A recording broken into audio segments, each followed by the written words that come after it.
Okay, we're going to go ahead and get started. I hope you're enjoying the food from Chef Jarvis. Very good. My name is Laurent Dubois. I'm the director here at the Forum for Scholars and Publics, and it's a real pleasure to see you all today on this frighteningly cold, threatening day. So thanks for making it up. And it's really a particular pleasure to greet these two amazing historians to Duke. Ada for, I think, the first time at Duke. Is that really true? We've been remiss in that sense. And Julia, of course, not for the first time at Duke, but returning.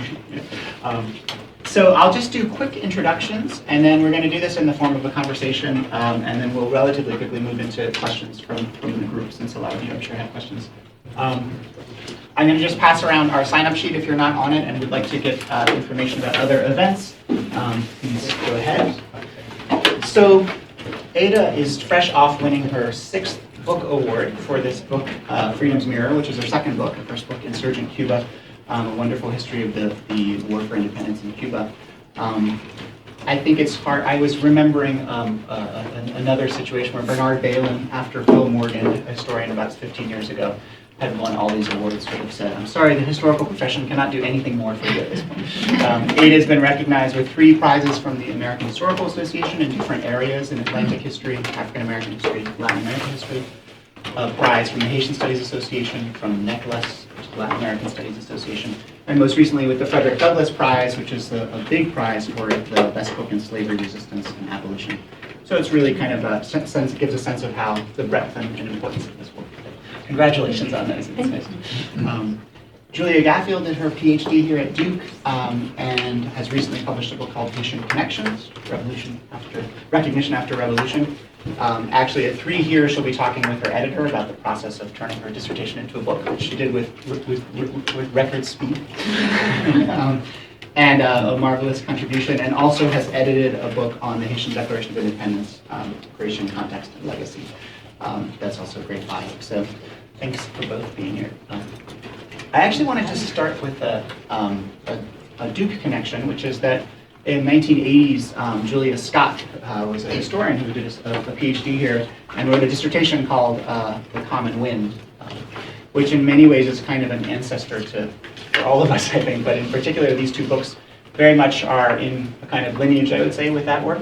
So I wanted to start just by asking you a little bit about the connections between that work and work and what you're trying to do. So I don't know how many of you have read Julia's dissertation. It's a 1986 dissertation from the history department here, Common Wind, Currents of Afro-American Communication in the Era of the Haitian Revolution. And I think it is the most original dissertation ever written in history. Not that I've read them all, but I mean, for many reasons. One is that, he finished it in 1986, but it was so inherently, vitally transnational in a time when no one ever used the word transnational, right? It wasn't about one place. It was really about news and rumor and feeling, even, about the Haitian Revolution circulating, from New York to Venezuela. So it's fantastic. So, and also I think it was really important because of the way it combined social history with intellectual history. It was about the circulation of ideas and images, and in a sense, a precursor and an ancestor to the work of doing the intellectual history of the enslaved, the intellectual history of free people of color that we're all engaged in, and Laurent has written so well about. So I feel like for me, it's almost like because Julius did that work, I could use it and kind of take it for granted as the ground from which they work. So I didn't have to spend a lot of my time showing circulation of information. I mean, I did. You have to, but in some sense, it's that part is familiar. I could kind of build on that and then go on to look at other things. So in my case, it was then looking at how the fact that all this information about Haiti is circulating allows us then to ask what it meant in a particular location that all this information was coming in about the Haitian Revolution at the same time as slavery is taking off. So kind of, yeah. So I think I would say that. In terms of, so I mean, Julia Scott's work, yeah, exactly, kind of sets the kind of opens up the field for all of the research that we're doing. A lot of what I was trying to do was to think about how Haitian leaders established these very direct connections in this context of circulation of information and rumor, right? So the governor of Jamaica had all of these kind of different sources of information, whether it's merchants or ship captains or refugees.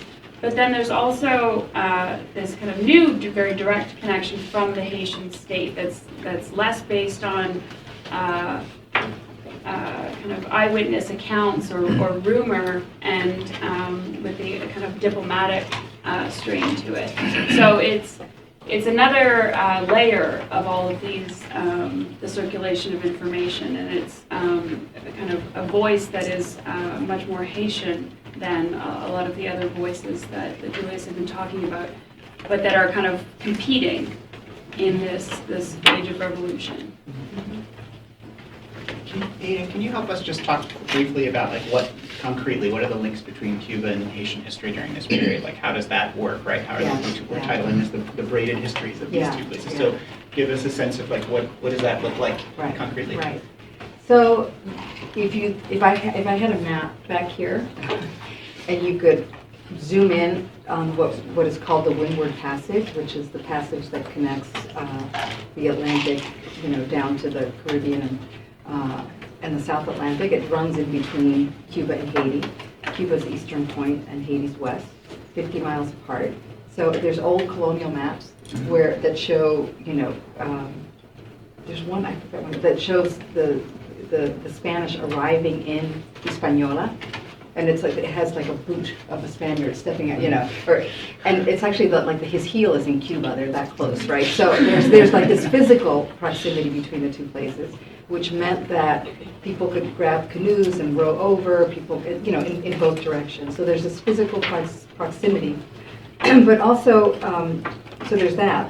But I was equally interested. I think when people think about the connections between Haiti and Cuba, they often think about that, the eastern Cuba and the flow of refugees. There were refugees coming from the Haitian Revolution and settling mostly in eastern Cuba. But what interested me as much, and to some extent more, is that even in western Cuba, in Havana was the center of the sugar boom in the late 18th and early 19th century. And that sugar boom is directly related to the history of the Haitian Revolution, right? The planters in Cuba, they see what's going on in Saint Domingue, and they say literally, this is our chance, the hour of our happiness has arrived. And they start lobbying to build up their plantations and get all kinds of favors from the Spanish. So really, there's this deep, deep connection even between Western Cuba and Haiti, or Saint Domingue, in this period because of the sugar boom. And also you have French officials sending emissaries to Havana all the time. Those French emissaries have strong links to Cuban sugar planters. They're negotiating for hunting dogs to send to Saint Domingue to defeat the rebels. So there's all kinds of physical, literal material back and forth. And then there's also, with the planters, it's like they're looking at Haiti all the time. And Saint Domingue, Haiti. And it's like they want to emulate, I say this in the book at one point, they want to emulate Saint Domingue, right? They want to create this prosperous sugar plantation society. But they want to contain Haiti, right? They don't want the Haitian Revolution. So they're constantly looking and thinking about their own slavery in relation to that. And at the heart of the book is this amazing chapter that depicts the moment when these kind of Cuban planters are sent to fight alongside slave insurgents or former slave insurgents in Haiti. And there's just this incredible, all the contradictions kind of come out. So, if you want to talk, I know that's your favorite chapter. No, that's okay. We can. Okay. I did want to say, so I was thinking about the title is Freedom's Mirror, and I think in both cases, I was struck in reading these books how much the topic that you're studying, which is the motion and movement, right, and the kind of spread and circulation, is mirrored by the actual research trajectories you took, right? So each of these involves work in a lot of different places. Again, something that Julius did maybe doing work in archives that are not the first or most expected archives, finding things in different places. So I wanted, and I think both of you, that research project also probably shaped how the book ends up being told, but I don't know if you could reflect a little bit on that, like the literal trajectories that you had to take to reconstitute these histories, and then how that framed your analysis as well. I mean, this is one of the key contributions of Julius' work, is that all of the circulation of information, of course, means that then the documents are held in different archives in different states and countries or former colonies, in the Americas, in Europe. So I think I did research in 7 different countries, and looked at documents in languages I don't speak, but I think there's the process. You kind of have to do the work, aided by translation, and you kind of follow the trail of documents that are not randomly scattered throughout the Atlantic world, and those where the documents are held then reveal a story about these connections. And connections is something that I repeatedly come back to. Obviously, it's in the title, but I think it's important to think about the different types of connections, whether it's merchants or it's political or it's in a kind of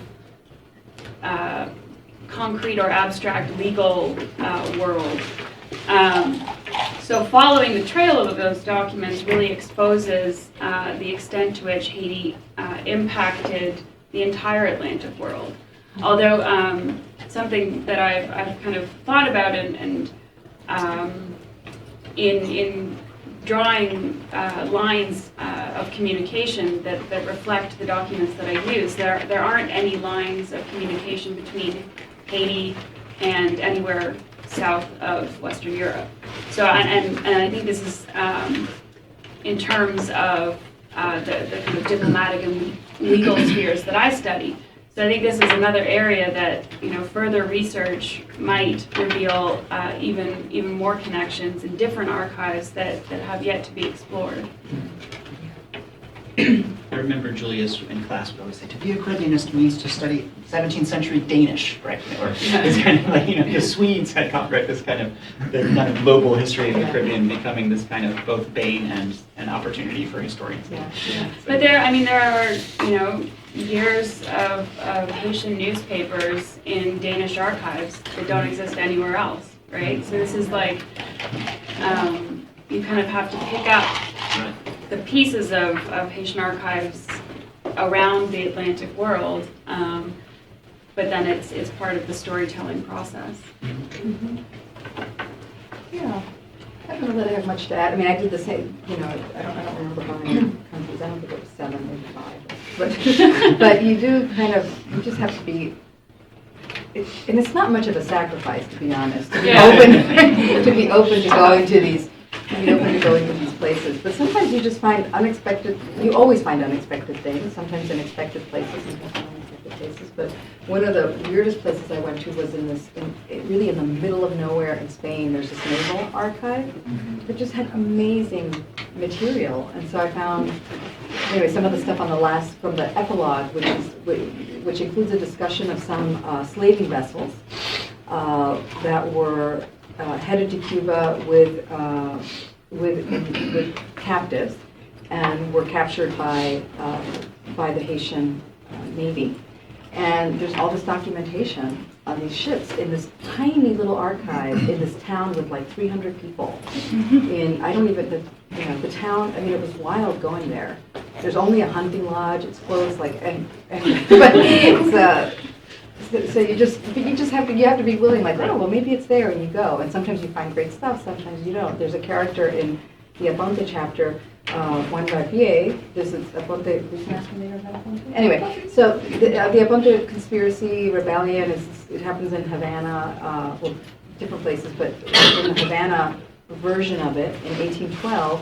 And one of the characters is a black man who takes on the name of a Haitian general from a general from the Haitian Revolution, Jean-Francois, and he shows up in Cuba. He's a part of this movement, with this persona, wearing a blue uniform. There's a rumor that maybe he was from Charleston, so I went to Charleston to look for him. I didn't find him, but so you do have to be kind of open to doing that kind of thing. Yeah. I mean, it's interesting, that story about the Spanish archives, but one of the things of many contributions is that, you uncover and document a substantial number of slaves freed by the Haitian state through like capture of slaving vessels, which I don't, hadn't been known before. I mean, hundreds and hundreds of people who were, so that, that it comes from this little village is sort of interesting. Right. Which I think is interesting. It goes back to Julia's work on kind of post-independence Haiti, right? That in some sense there's so much still, and that's what your work is doing, which is so great. But there's this old debate about whether Haiti intervened to end slavery elsewhere, and was there an interventionist foreign policy, and the like sometimes the bar is, did they send people to kind of encourage revolution elsewhere, which is a really high bar, they right? invade the South. Yeah, of the United exactly. States, But then you have them capturing ships and freeing people. It's kind of that's an anti-slavery foreign policy, even if it's not what what some people are willing to do. I'm curious about, just this sort of opens it up, and you can take this a couple of different directions in terms of, two things. First, I'll start with this one, which is if you wanted to talk just about maybe some of your favorite finds or kind of the kinds of documents that you found most enriching. In your book, you do there's a lot of moments where the kind of process of writing history and reconstituting history, you're doing it, and you're also analyzing how actors at the time did it, right? Mm-hmm. So that the process of analyzing and acting in the Age of Revolution was also about writing these histories of Ponte. Mm-hmm. So that fascinating, but I don't know if there's others that you can think of, a kind of a moment of interaction with a particular archive or document that really kind of changed the way you saw or thought about things in a particular way.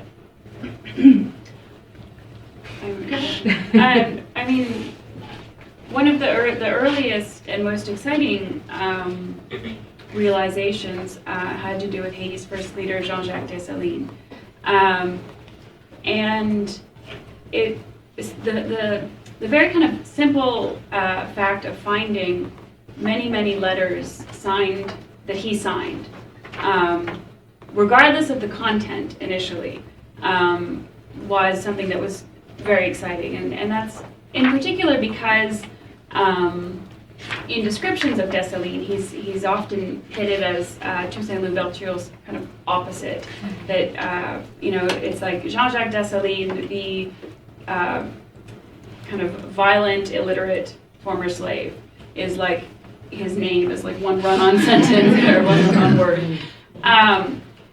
So it kind of started this process of thinking about him as a state leader, as a diplomat, as somebody who kind of thought very carefully about state formation and about how to become independent, and not just as, kind of being a very successful military leader is in itself a great success, but he was also much more than that.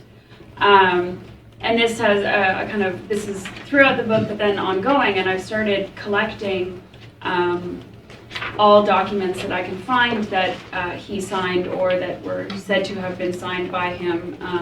And I'm kind of starting what I'm calling a Dessalines reader, but I'm just posting them online, and I'm hoping that this will encourage further discussion about kind of voices in the archives or that are missing from the archives because they were said to be illiterate. So, and I think in your work with Aponte especially, this is kind of all in somebody else's writing. So how do we think about authorship? So that was, very, very early on, it was just this exciting moment thinking about, reframing his identity and his role in Haiti and then in the Age of Revolution more broadly. Mm-hmm.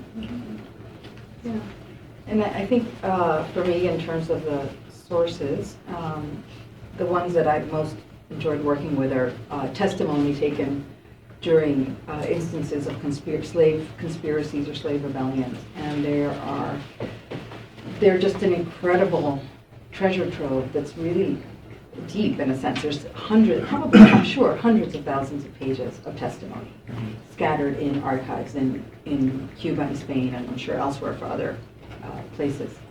And usually the thing that authorities ask the enslaved about has to do with the planning for the conspiracy and the rebellion. So what slaves are talking about is conversations that they have amongst themselves. So what you have is the reproduction in these sources of conversations that happened, in the living quarters on the plantation or in the workhouse or what have you. And they're just incredibly rich. And I mean, I've talked to Laurent about this before, but one of the things that is most exciting is that sometimes you find in those conversations enslaved people really engaged in the process of telling history. So they are invoking models, earlier examples, or talking about what was done in a particular rebellion or conspiracy that made it fail or made it succeed. And so you have references to the royal slaves of El Cobre, who were a group of the slaves of the king in the eastern copper mines, who gained their freedom about 100 years before emancipation. And, enslaved people in the 18 teens are talking about their earlier rebellions. They're talking about what happened in Haiti during the revolution, and they're talking specifically about Toussaint, about Christophe, about Jean-Francois, about others. So they obviously know what's going on, and they're engaging it and thinking about what it means for them. And then one of the most surprising was an instance in which enslaved people talk about Charlemagne and his 12 peers as a model of successful military engagement. So completely unexpected. And again, there's just so much in these documents, and they're difficult because they contradict themselves all the time, and people give different accounts of things, but they're just inherently fascinating. And then one other surprising thing, which I didn't expect, some historians work a lot with newspapers. I don't tend to work that much with newspapers.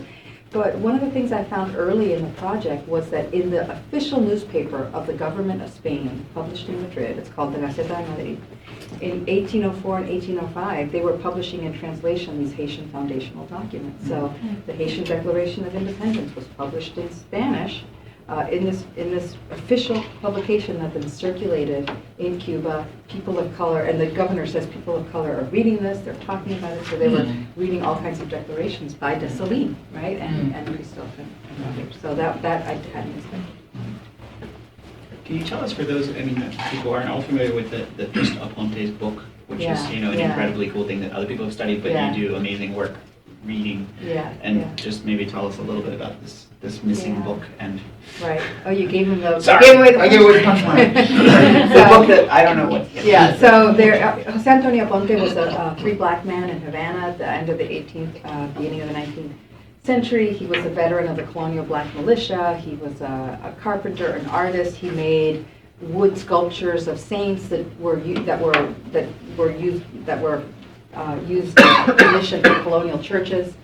And he was the leader of a movement against slavery that was uncovered in Havana in early 1812. And he was executed, hanged for his participation. As an artist, he had started making a book in about 1806 that had 72 images of many, many, many things. So it had images of the moon and the stars. It had images of landscapes in Egypt and in Europe and in Havana.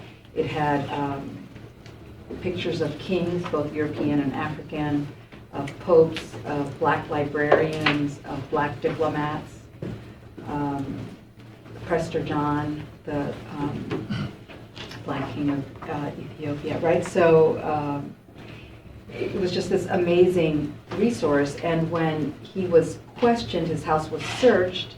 They found it hidden in a trunk, like covered up with clothes in a little box that had a slide. So there was a trunk. Inside the trunk were a lot of clothes. Under the clothes was a smaller box with a sliding pine top, and the book was in there. And so authorities found it. They start looking through it. They get to image, I think it was either 5/6 or 6/7. They were like double images. And there's an image of a black army defeating a white army. And there's two black men on horseback carrying bloodied, severed heads. And so authorities see this and they think, uh-oh, this is it. This is proof that he was planning that. And so they arrest him They question him about the book. He has to describe every image in the book. They follow up with further questions. But as Laurent gave away, the book is missing. No modern scholar has ever seen it. All we have are his descriptions of it. So in some sense, it's a book that I think is a book in which Aponte reveals himself as a historian. Right? He's telling this. He's reconceiving the history of the world. It's also, I think, he does it for revolutionary purposes, subversive purposes. So fascinating source. We don't have it, but I just think it's fascinating to read his descriptions, to read the way other people involved in the conspiracy also, because they're also asked about it. So in a sense, you get to compare how Aponte talked about it to authorities under the threat of being hanged, right? And how he talked about it in the process of conspiring with fellow travelers, and he talked about it very differently with them. So there's one image where to authorities he tells them it's some ecclesiastical figure in Rome, right? But to his companion, he had identified that person as Henry Christophe from Haiti, right? So there's multiple ways of reading the same thing. So this will be the last question, and we'll open it up. But I'm curious about your own subversive goals in writing these books. But what's sort of at stake in terms of? I mean, both maybe in terms of the way that we do history, but also the larger politics of knowledge around these. Why telling these stories of Haiti and Cuba in a different way? Yeah. What are the implications? What's driven and inspired you to do this? All this work that you've done. How you kind of see that question, whatever that means. Doesn't have to be a subversive goal necessarily, just a... Yeah.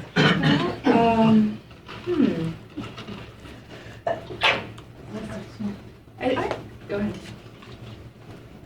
Yeah, I think I was kind of prepared for that question, but then but I just lost what I was going to say. Subversive goals, I don't know. I mean, in some sense, I do think that this project that you've written about the intellectual history of the enslaved is a large part of it, right? That there are,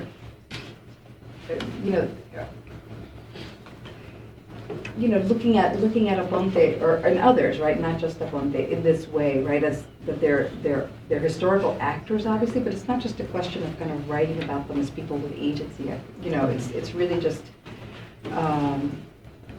Trying to make them the center of the story, and to make them the center of the story as not, as social beings, as political beings, as intellectual beings, right?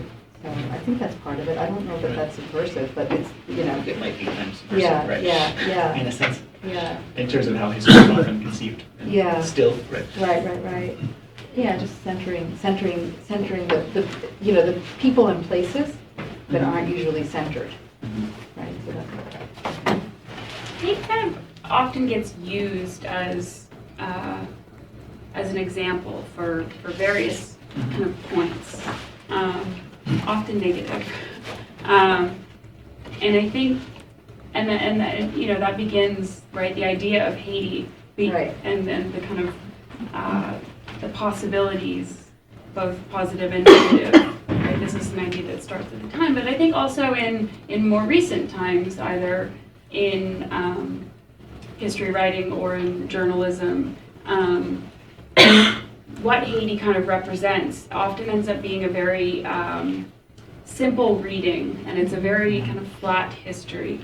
So in a lot of ways, the goal was just to kind of add some complexity to our understanding of Haiti's history, both internally, but then also for the rest of the Atlantic world, for the Americas, and to think about how very kind of intertwined, braided, I guess we could say, that our history is with Haiti, and that the history of the British Empire has been with Haiti, and it's a kind of to like demystify the history, to think about, at each turn, individuals made decisions that then shaped the trajectory of their own lives and the country's history. So I don't know if how revolutionary that is, but to kind of offer evidence that highlights that Haiti is as kind of a very complex place, just as everywhere else is, right? Doesn't seem very revolutionary. Well, I remember, it's reminding me of a conversation with Julius Wetz I had, where he was sort of like, of course this shouldn't be it shouldn't be a big deal to make this point, that these are people who are as complex in every way as any other person, but of course the history of race and slavery has meant that it remains a thing you have to argue, right? So maybe we'll get to the point where we don't have to argue it, ideally, but it doesn't mean that it's, so, maybe I'll go ahead and open it up for questions if there are people who'd like to jump in. Yes. You were mentioned you didn't find any sources south of Western Europe. Should we infer lack of communication between Haiti and Africa at this time? I didn't find anybody. I also didn't look. So there's a kind of, but I also, in some ways there weren't, that I found, any leads to follow or kind of hints at where I might look. There was a kind of reason why I went to Kingston, Jamaica to do research, right? There were negotiations between the governor of Jamaica and JeanJacques Dessalines. I didn't hear about any negotiations or attempted negotiations between Haitian leaders and leaders in Africa, but that doesn't mean that they didn't happen. I hope they happened. That would be amazing. So I didn't find anything. I also didn't look, but then I also didn't find any reason to look for the story that I was telling in terms of kind of Haiti trying to gain recognition from the community of nation states in the Atlantic. So it would be amazing if another historian found archival documents that demonstrated these connections. I mean, it's interesting, right? Because Christina Mobley, who was in graduate school you overlapped with, has been trying to make this connection between Congo and Haiti, and is able to, but of course with a totally different set of sources and a really different approach. Although in your new research, haven't you found this Senegalese priest, right, who becomes very important in Haiti a couple decades later? So that's an interesting. Yeah, and I don't know how he got there. So maybe there is a religious connection as opposed to a religious diplomatic connection because there's overlap. So maybe in the future, we will keep looking. Good. I would like to hear about your favorite chapters. We could have put that out there and then we didn't hear. So, I mean, both of you. Yeah. First of all, tell us, what are the worst chapters in the book? So, I mean, my favorite chapters are, the Aponte chapter is probably my favorite, and then, but also chapter 3, which Laurent mentioned, I think you mentioned it very briefly. So chapter 3 takes place in this really important moment of the Haitian Revolution. It's between 1793 and 1795, when France and Spain are at war after the French revolutionaries have executed the king. And so they're at war in the island of Hispaniola on the border between French Saint-Domingue and Spanish Santo Domingo. And that episode in the Haitian Revolution is really well known. The Spanish used the black revolutionaries as allies to try to defeat the French, right? So Toussaint is fighting with Spain against France. So Jean-François, Biassou, others. So that in that chapter, I talk about that alliance. But what I hadn't understood before I started actually doing the research is that the alliance, on the Spanish side of the alliance, a lot of the members of that alliance had come from Cuba. So there was the deployment of troops from the Havana Regiment and the Santiago Regiment to the border. And these Cuban forces were engaging directly with Toussaint. They gave Toussaint and the black generals medals with the image of the King of Spain. They had dinners for them. They had dances in the town. So there was this. They had the other thing that I found fascinating, because some of the leaders on the Spanish side, the officers, were actually men who had sugar plantations in Havana. So one of them was a guy named the Marqués de Casacalva, who later went on to be the last Spanish governor of Louisiana. And so he was there as a governor, as an officer in Santo Domingo, near the border. And he had 2 sugar plantations, slaves in Havana, and he was dealing with the rebels, and he was buying from them sugar-making equipment. So the rebels would attack a plantation, take equipment, and then sell it to him. Sometimes he would try to buy people, which was illegal for any number of reasons. So they set up, so in a sense, it was the encounter between people coming from a society in which slavery and sugar were taking off in direct contact with this revolution, which was destroying slavery. And so the sources in that chapter, they were military sources, but they were just incredibly rich. I was reading the sources at the same time that I was reading one of Madison Smart Bell's second novel, which covers that period. And it was like the sources were as rich as the novel. It was great to, to read together. Yeah. I think also chapter 3. I don't know, maybe is that what we do? We put like right in the middle. It's a good tip to put the best chapter in chapter 3. Seems like. Yeah, it's a chapter that uses British Admiralty records from a number of different prize cases, and why I like it is that it shows how that nobody actually really knew whether Haiti was independent or not. And this kind of ambiguous status really it just, people couldn't deal with it. And so when a British ship captured another foreign ship, some of them were American, some of them were Danish, and brought that ship into an admiralty court, and they said, we captured the ship because they were trading with Haiti, and Haiti is a French colony, and we're at war with France. Then there's this kind of process, is Haiti actually a French colony right now? Are we at war with Haiti, or are we allied with Haiti because we're both fighting the French?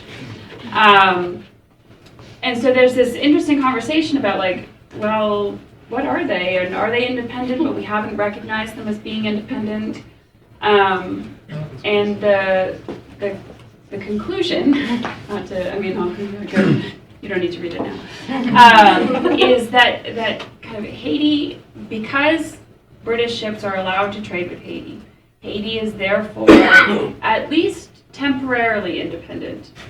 So then it opens the door for a possibility that they could again become a French colony. But for now, we should treat them as being independent. And then also in these court cases, all of the ship's papers get kind of included as evidence. And among these papers are letters from American merchants who are writing to their business associates back home about what's going on. And so you get a very different picture of why they're trading. And there's this family of merchants, there are 3 brothers, who have signed a contract with the Haitian government to supply them with money and war materials. And they talk about how their kind of relationship, going to balls or dinners put on by the Haitian government. They refer to Dessalines as his midnight majesty, and they're kind of very deferential, and they want to kind of dance with him and his wife and shit. There's like this kind of very different portrayal of Dessalines. That is a very good nickname for Dessalines. I know. And they talk about how they had business opportunities in South America, but they chose Haiti because of their kind of shared goals of independence and anti-colonialism. And so it's a different picture of kind of why people engage with Haiti. So it's both the kind of ambiguous official status and then also these very personal connections that reveal a kind of different picture of what Haiti was like in the first years after independence.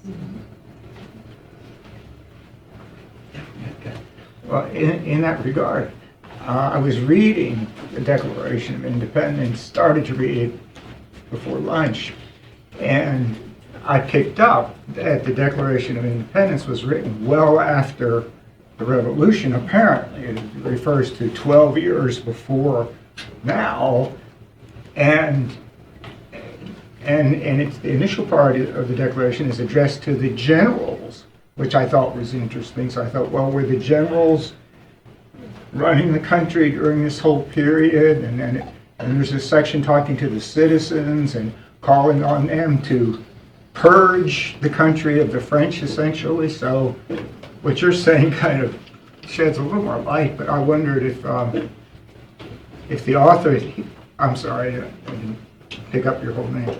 Could you talk a little bit about that, the Declaration of Independence itself, and or I'm not sure which of you wrote the book, I'm sorry. I think you should. But the one about the Declaration of Independence. Yeah, Julia found the copy, and as you probably all know, right? Julia found the first, an official printed copy, and the first known printed copy that survived. Great. Julia found in the archives in England, and she has this whole volume on the Haitian Declaration of Independence. So, Well, that's the expert on Yeah, that. I think so. No. Yeah. So could you just maybe amplify that whole thing a little bit more? I mean, so, right, there's three different parts to the Declaration of Independence. There's the kind of act of independence, there's a proclamation or a kind of letter from Dessalines to the people of Haiti, and then there's Dessalines' nomination as Governor General for life of the country. And in some ways, they're all kind of speaking to different people, but then of course the document is printed, it's transcribed, and it circulates in newspapers, right, in Cuba, throughout the United States. One of my friends from grad school, who's now an archivist at Penn, found that part of the Declaration of Independence was printed in the Bombay Courier in 1804. So it circulates quite widely. So it's an internal document, but then it's very much a public document, and they're kind of proclaiming to the world what their country will be. It's very anti-French, right? It's eternal hatred to the French. So it's a kind of process of ongoing warfare, which is really interesting in thinking about when the revolution ends. In a lot of ways, they're saying the revolution is never going to be over because this war will be eternal. It obviously isn't. They end up kind of signing a peace treaty in 1825 with the French. But that language, right, and it is a call to arms in a lot of ways. And Dessalines initiates these massacres after independence of remaining French citizens in Haiti, which is one of the reasons why violent is kind of tacked onto his name in most descriptions, right? That it's this kind of emotional vengeance. But I think people are starting to think about this violence as kind of more politically motivated, and there's a nation building process that's happening in initiating this violence. But there are a lot of different layers of the document, and I'm not the expert on it, but I there's in this volume there's 12 different people who have kind of really great, insightful contributions in thinking about Dessalines as a political leader, as an author, or whether this is a collaborative production, and thinking about the roles of the other generals and secretaries. So I think they also have more to say. Well, I just wanted to add, and this is something, I mean, you talk about this in the book. The book is great, and Julia has an introductory essay with David Armitage, which is fantastic. But there's two things that, as I remember, I haven't looked at it in a while, that you say in there, which is in contrast to the American Declaration, which happens before the British evacuate. The Haitian Declaration of Independence happens after the French evacuate, though the French aren't ceding authority, but there is the military evacuation. So that's a very, I think, interesting distinction from the U.S. And one other thing you say in there, that in some sense the Haitian Declaration of Independence helps create a genre of declarations of independence. The only one before this would have been the Americas, so the one in the U.S. So in some sense it's a category a document that's coming into being in this point, and the fact that Haiti writes this is a part of that. And then coming into in being, the rest right. of the early 19th century in Latin America, there's a kind of cascade of Yeah. other declarations Right. of independence, and Right. and now it seems normal Yeah. that that's what you do, Right. you declare independence. I mean, there is that powerful sense, right, in the Declaration that there is a kind of act of mourning of certain kind, right? That it's after 12 years of incredible violent Yeah. war, right? So it's written at the end of a war, and there is this really interesting tone to it that has to do with the sort of this landscape that has been devastated and of death, right? Right, That there, right. especially the 2 years before against the French are. Yeah. So that the tonality versus the American Revolution, the American document that launches a war, Right. but the costs of that war are not embedded in the document in a certain Yeah. way. So, yeah, John. Yeah, I was going to, just the question that you were just addressing, actually, yes, the question I was going to raise, because you just referred to France, but of course there's actually two very different Frances. There's revolutionary France and the specter of the Jacobin. And I was wondering whether, the question about French ideas, the language in La Guaira, conspiracy in Bahia, elsewhere. I mean, the question about whether, what is the relationship of this idea of Haiti as a symbol of something versus the Jacobins, because Napoleon isn't necessarily considered to be a continuation of the French Revolution. So I was thinking, and then you got this other issue, which is the issue of regicide, and especially with the crowning of kings in Haiti, that's going to change the relationship. So it's a very complex. I was just wondering if somebody wanted to talk a little bit about the issue of where that specter, because certainly in Europe it's the specter that is there, the Jacobin. There's a million young writers and intellectuals adopting this particular language and these types of stances and things like that. And it might be said that these are all ancillary to Haiti, but I'm thinking that Haiti actually fits into a larger category symbolically that's really about this outlaw, this decided revolutionary force, this execute of a king, this embrace of violence, of terror, and all of this, which would be, it's kind of relevant. So I mean, it's a different issue, but it's sort of just, the discussion seems to have sort of ended up there, and I was just thinking about, how that works in this particular reality, since you've both worked in this period. There's a lot of kings evoked in Cuba and in so many different ways, right? So that's really interesting. And at the end of the book, Right. like many different kings who mean many different things, some African, Yeah. some European, and that's Yeah. fascinating. Right, Yeah. right. And, just thinking about this idea of the specter of Haiti, and is that something different than this, the Jacobin specter? I think, in the case of the Spanish, it seems they seem very much related. So obviously the first specter is the Jacobin one, and when they talk about when they refer or analyze the specter of Haiti, the first blame is always put at the feet of the Jacobin, right? It's the French Revolution let this happen. They talked about this stuff, and they've created their own downfall. So from the start they link them. But I do think then that the specter, the specter of Haiti, then it takes on another force that's much more clearly racialized, and so I think they're connected. They're overlapping, but not quite the same thing. And I think There's a discourse of Napoleon, because the British are against Napoleon, of course. Yeah. So Napoleon is introduces another. Yeah, Although exactly. we can view him he can be viewed analytically as a continuation of the French Revolution in terms of many of his projects, but on the other hand, in terms of politically, he's not a continuation. Right, and actually, and then of course, when Napoleon invades the peninsula in 1808. It's Napoleon that's the enemy, and and in that literature he's not, or in that kind of discourse he's not associated so much with the French Revolution. It's something different, and so I do think that introduces something else. But I think part of at least what I try to do in the book, is that we're used to thinking about the specter of Haiti, right, in Cuba, in the Atlantic world. And I think by trying to focus on these kind of material connections, part of what I wanted to get across is that Haiti is not only spectral, right? That there are these concrete material connections back and forth And the planter class, which is always seen as, in Cuba, there's this argument that Cuba did not become independent in the 1820s, when most of Latin America did, because of the specter of Haiti. They were fearful of another Haiti. And so you would think, but then when you look at what the planters are doing in this period, some of them are in Saint Domingue on the border. They're having dinner with Toussaint. Haiti's not a specter to them. It's something real, and it's something that they're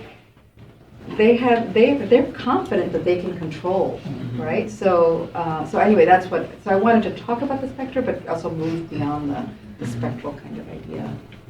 That doesn't quite answer your question. I mean, I think that's one thing that we both of the research that we've done really reveals is that the reaction to Haiti was like very diverse. Yeah.